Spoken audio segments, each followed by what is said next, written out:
Hi everyone and welcome to this week's episode of My Week in Horror.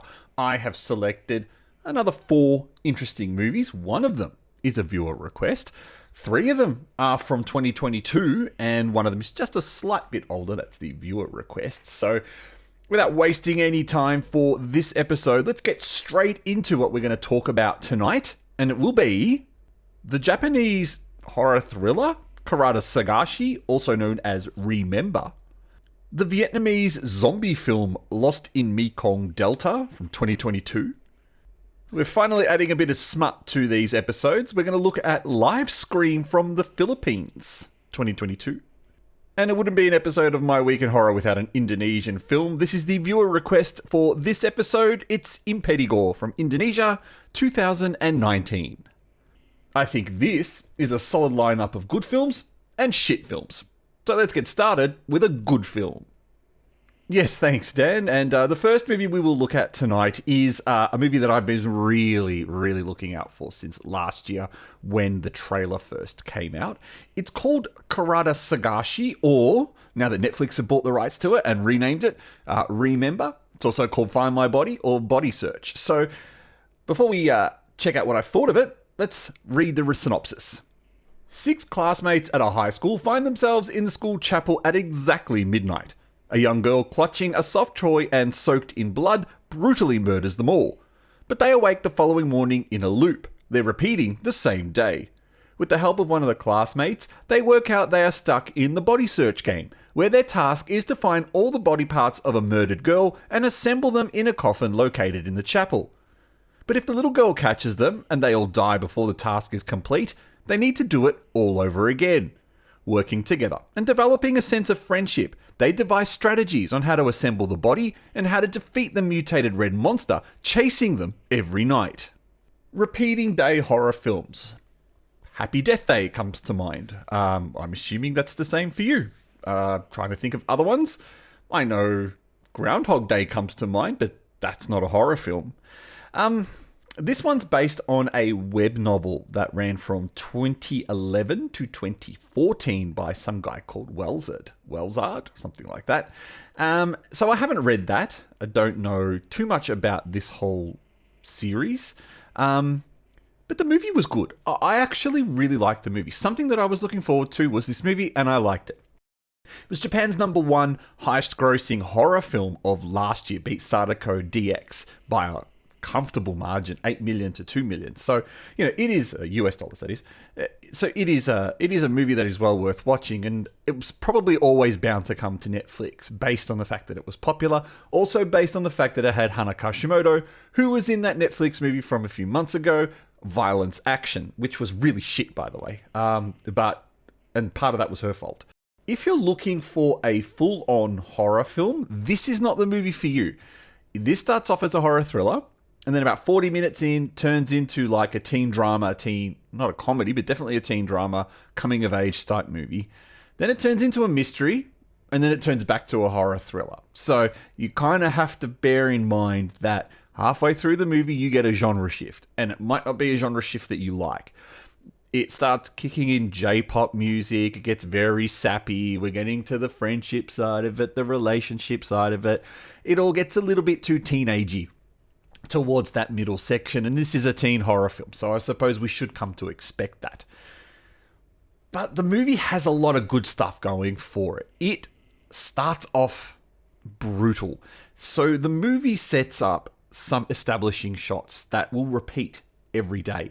The pumpkin croquets the mum makes for her, the cat sitting on the fence, the bus accident.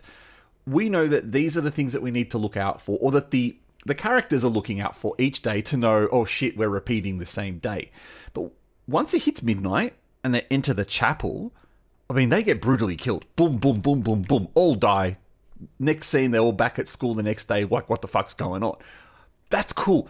This movie is not afraid to kill the cast, because it has to, but it's not afraid to do it gorily. Hana Kashimoto, the main character, one of her death scenes is the little girl puts her arm right into her mouth. That looks pretty damn good. So if you want to see a lot of kills, It would be great to make a kill count video about this movie, because I think you'd be hitting into the mid-20s, maybe 30s, even though the same characters die 3 or 4 times. You're hitting into a pretty high mark for kills in this film. And they're not all creative. There are some that are quite boring, but there are also some that are quite good. A lot of slicing bodies in half, a lot of smashing against the wall. Hana Kashimoto's one of getting the hand right in her mouth. It's kind of clever. I like that part of it, and I like it's not afraid to kill the cast, and I like it's not afraid to be gory, and it is gory. It's not a full-on bloodfest, Nishimura, Iguchi style blood splatter fountains. Nope, not that shit. But it is gory. The genre shift is a bit of a pain in the ass, though, and it's might be one bit that you don't enjoy. It's very saccharine. Everything's just it's a sweet, happy ending. Everyone's kind of yay, we're friends. Especially considering the 6 of them are not friends to start with. They're very much most of them are outcasts, and they come together under this whole guise of loneliness. But it's if you can put up with that. And you probably can, you'll get something good out of the film. So using my ghost rating, which stands for great horror or stupid trash, this movie is a 3 ghost movie, quite clearly. The genre shift does stop it from getting higher, and it never fully turns into a horror movie. It sits in that horror thriller all the way through. Well, not all the way through, at the start and the end. It sits in a horror thriller. But for those after a bit of blood, you won't be disappointed. For those who like creepy, stalkery characters, you won't be disappointed, because the little girl's creepy. Thanks to a bit of CGI and a lot of great makeup effects. She looks a bit creepy. The monster at the end looks a bit dumb, but how else are you going to do it? Probably looks great in the visual novel that it's based on. Probably doesn't translate that well to video, but it's still there. So yeah. 3 ghosts for this movie. If you see it on Netflix, definitely give it a shot. Let's get on to the first of our shit movies of this episode. Well, thanks, Dan. Why do I always get the shit ones to talk about? This is a Vietnamese zombie movie called Lost in Mekong Delta. Actually, it's got 2 titles. Zombie Isle is the other one. It's from 2022, and someone obviously thought this was a good idea, but it is fucking terrible. Let's start off with the synopsis. I'm not sure there's an actual logical story in this film, but let's give it a shot anyway. A man who appears to be a doctor of some kind, his father, and his young daughter struggle to escape a zombie outbreak occurring in their quaint part of the Mekong River. Channeling The Walking Dead, they come across a large volume of survivors, most of which die, including a bunch with nasty, nefarious motivations, such as one guy who's like Negan, and another couple that are like Judith who give birth to a baby. Something, they all try to stick together while backstabbing each other in this disastrous mishmash of zombie, horror, and terrible comedy where no one is laughing. I like to think this movie is some kind of in-joke that the rest of us just are not getting, because there is nothing, and I repeat, nothing funny about this piece of shit of a film. Now, I understand it's from Vietnam, so maybe we're not expecting high-quality stuff from there. I mean, we kind of should be, but this is just fucking rancid. It feels like someone has watched The Walking Dead and thought, well, I can make a movie about this because, the Mekong River's quite nice. We can make a cool movie about this. And so they went and tried to make a movie about it. They came up with all of these characters. There's that stupid doctor, his dad and his daughter. We get these 2 kind of this young couple who seem to be these heroic heroes. We get the bad guy who's running a crew of bad people. He's like Negan. There's this poor girl that he constantly sexually assaults all throughout the movie. There's a guy in crutches or a wheelchair. I can't remember now because it's been a few weeks since I've seen this stupid film and I don't want to remember it. But yeah, there's a guy who's a little bit incapacitated and another guy that helps him out all throughout the movie. There's more characters. There's the woman who's a school teacher who keeps her zombie daughter locked up in a cage. It's just fucking dumb. Like, there's so many characters that you have to kind of keep track of, and not too many of them actually die, which pisses me off. it's always chopping, changing, going around, different characters meet different people. A lot of this movie just doesn't make sense. Like, why would you think that a ferry will be magically waiting for you at a dock to take you to safety? How long do you think that ferry will wait for you? Do you think it'll wait a whole week for you? Do you think the person who's driving that ferry is like, well, let me look at the manifesto. Oh, I haven't got fuckface 1 and fuckface 2. Better wait for those 2 fuckfaces before we get on, right? It doesn't happen. And it's fucking stupid that they all think, oh, we've got to get to this ferry. No one's waiting for you at the fucking ferry. If there is a zombie apocalypse, that ferry's going the first sign out, right? So just keep that in mind. They clearly know that they're zombies. I don't remember finding out if we know where the zombies come from. But the main father character is such a fucking dick. And here's why I hate the movie. Because he's this stoic asshole. Seems to think that he knows what he's doing. And fair enough. There's a few incidents in the movie where the grandfather tries to rescue people and those people fuck them over. And he's like, well, no, don't rescue people. I actually kind of agree with him on that. But there's a scene where he escapes from the bad guy that's holding him. And the poor girl that's constantly getting raped manages to help him escape. And then she gets caught by the guy who they're escaping from, and he does nothing to try and rescue her. That's where I hated the film straight away. I thought, this poor girl has tried to save you from this guy and the zombies, and you've done fuck all to help her back.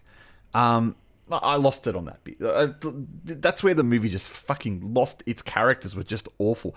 Then there's this weird scene where 2 of those guys start kissing each other, and the zombies trying to attack them sees them kissing and kind of gets repulsed and walks away. And I'm thinking, oh, wow, you've got a gay joke, a repulsive gay joke in a movie. Now, I'm not a social justice warrior or any of those kind of politically correct weirdos. But even I thought that joke was kind of in bad taste. So, and that's what it is. It's like the humor in this movie. It's not funny. It's not funny at all. It's funny thinking back at how they thought it was funny, but it really isn't funny. And then you've got this woman who's this teacher that just completely fucks everyone over. She doesn't want to rescue anyone. She wants to keep her zombie daughter alive by feeding people to her. Who the fuck thought of this movie? This is one that you really got to avoid. The marketing on this film says it's Vietnam's first zombie movie. You know what? Fucking try harder. Just go back to the drawing board and seriously try harder. It's dumb as all shit. And the story makes no sense. And it's just a waste of time. So using the ghost rating, great horror or stupid trash, very obvious, it's a 1 ghost film and it will never get any higher than 1 ghost. Even if they went back and recut the movie to make it make sense, I think the idea of it is already tainted in my head that it's so fucking shit that I would just avoid it. It's so dumb.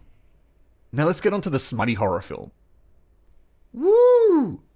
Yeah! Finally we get to talk about tits on this show. And I've got for you a movie that came out last year, 2022, from the Philippines. It really took me by surprise, the fact that it was full of nudity. A lot. But it's a bit dumb. The movie's called Livescream. So I think you can kind of guess where this one's going. Livescream. So let's check out the synopsis. Exodus and his girlfriend Amanda are the Examiners, a popular RealTube prank channel. Prank channels being the second worst channel on YouTube, only beaten by movie review channels. Am I right? Anyway, after one prank too many, none of which are actually funny, Exodus is kidnapped and dumped into a dark room with 8 glory holes. While a man in a GIMP costume taunts him on TV with his kidnapped partner in the background. The GIMP wants to teach Exodus a lesson due to his indiscretions, and we, as the audience, are more than happy to let it happen. So when I first reviewed this movie, this was my opening line. Imagine if the movie Saw had nipple electrocutions and a scene of a guy receiving fellatio from a severed head. And with that in mind, you kind of know what to expect from Livescream. I like horror movies that mix a lot of sex into it. I think it's great. It's if you're gonna watch a lot of blood, you might as well watch a lot. You might as well watch a lot of tits too. And for a Philippine movie, which I always thought the Philippines was a quite restrictive country in regards to, it's religious. So I thought, well, probably not going to have a lot of that kind of content in the movie. This movie's not afraid to, get them out, and you're not going to be disappointed with it if you're a male watching it. You're not going to be disappointed with the quality of the. And look, look, this video is probably going to hit the yellow demonetization sign. And I don't really get huge views on it anyway, so I might as well flash up a couple of scenes of the boobs in the film, and if it gets age restricted, it gets age restricted. Bad luck. Enjoy. There's a vision of some boobs that are in this film. I'm going to be honest with you. I'm not sure if the movie wants us to feel sorry for Exodus or it wants us to let him get punished, because he's such a cunt of a character that I don't understand why I would ever want him to survive. And he gets... Look, the tortures... I'm trying to think of what the tortures were. What were the tortures? He gets tortured a few times. Their nipple cripple. Getting head job from a severed head. But probably not a torture. Probably enjoyed it. It's just dumb. Think of the first Saw movie, but with only one person there, and he keeps having to do challenges. It don't feels like there's any real consequence until it gets to the screen where it shows his other girlfriend. Something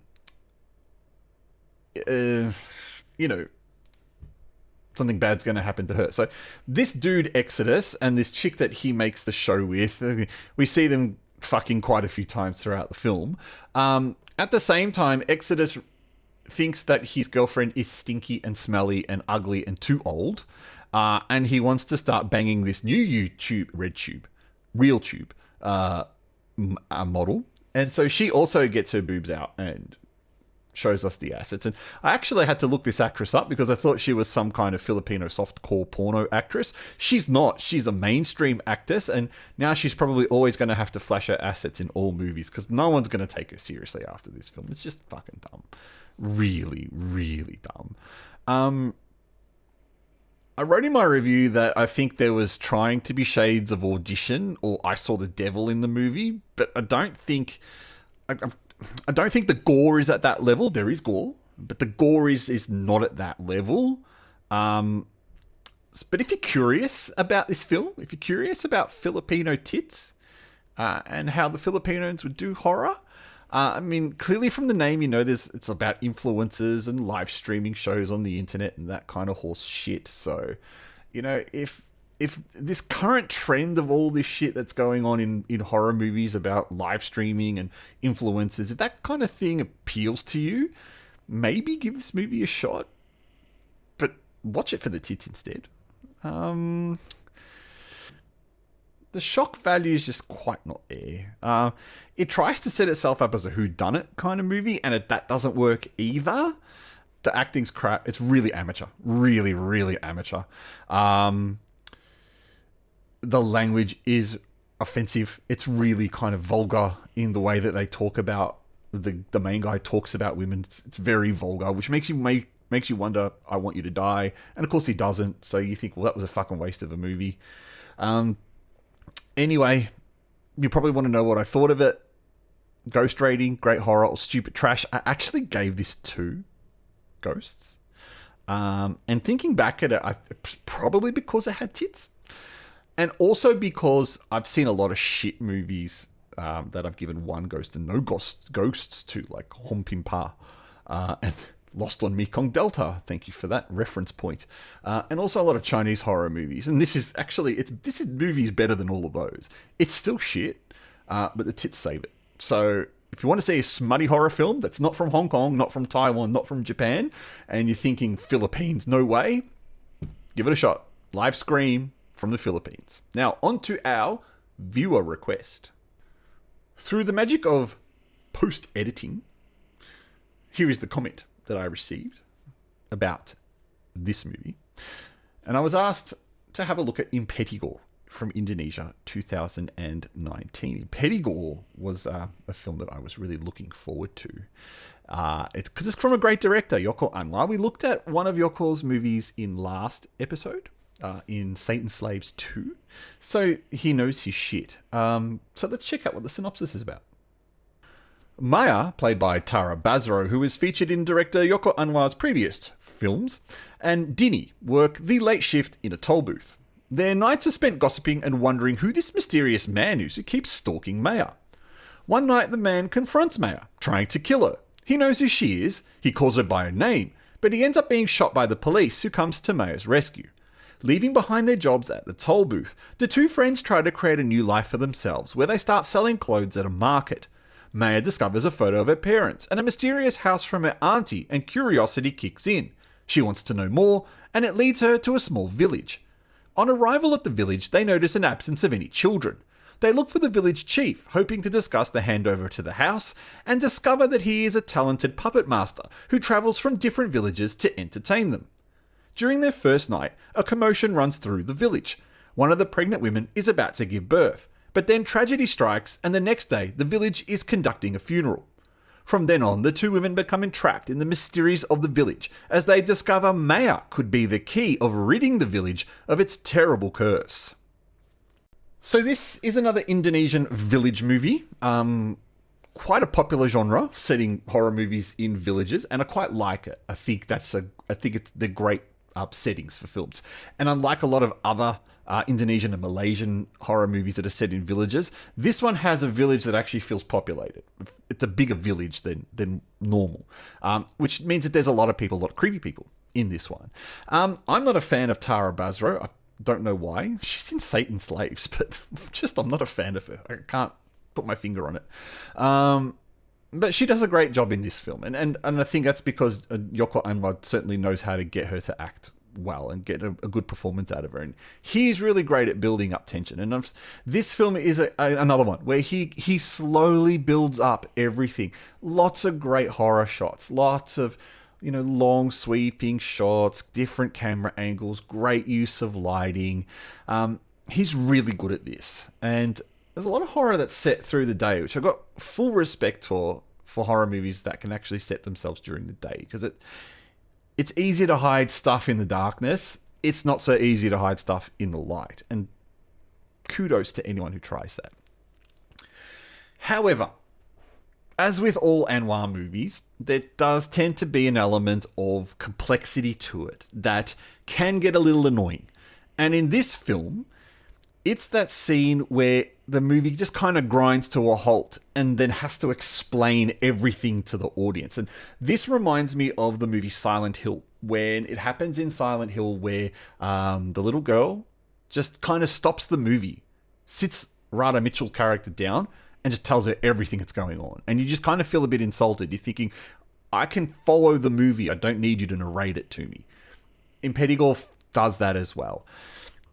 There's a subplot here about puppet masters and villages and pregnancies that I remember feeling that the movie's trying to use Rini as the way to stop this curse, but it doesn't explain why it has to be Rini.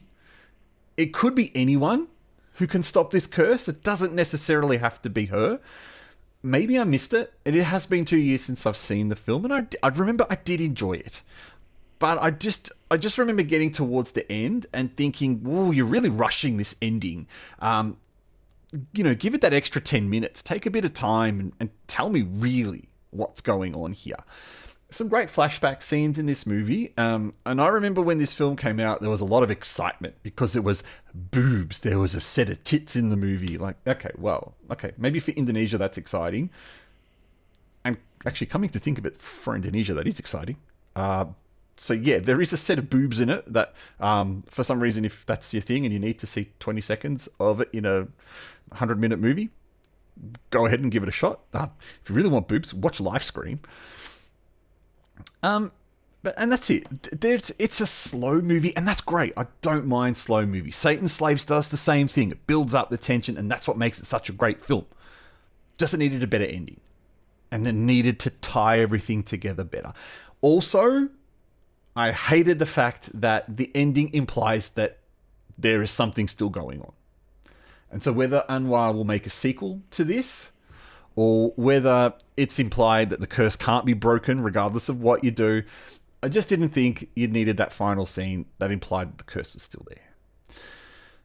But I like the film. So if I'm to give it a rating, the ghost rating, great horror or stupid trash,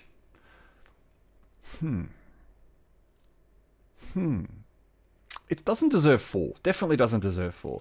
Doesn't deserve 2. So that means it deserves 3. It's a 3 ghost rating. And I thank you for the recommendation on it. Well, I'd already seen it, but I thank you for reminding me that I should watch it and should talk about it, because Indonesia's giving us some great horror films. They're kicking ass, actually. And an episode of This Week in Horror wouldn't be the same without an Indonesian horror film. So thank you for watching this week's episode of This Week in Horror. I am the Artie Dans. I hope you enjoyed the 4 movies that I looked at. I want to hear what you thought of them. And I also want your recommendations, so please keep them coming in the comments below.